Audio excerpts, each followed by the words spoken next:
视频中，一位青年男子与一位中年男子一言不合就大打出手，旁边穿着白色羽绒服的年轻女子在旁边劝架，企图拉开两人。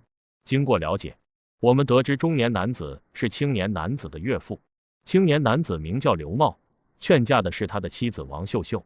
女婿和岳父为何会大打出手呢？他们之间又发生了什么不可调节的事？为了进一步了解，我们来到刘茂家中。这个没关系，这个犯了错谁都可以原谅的，那没事。一个人而已，现在一个人而已，没有灵魂，没有思想的空虚感而已，我只是想。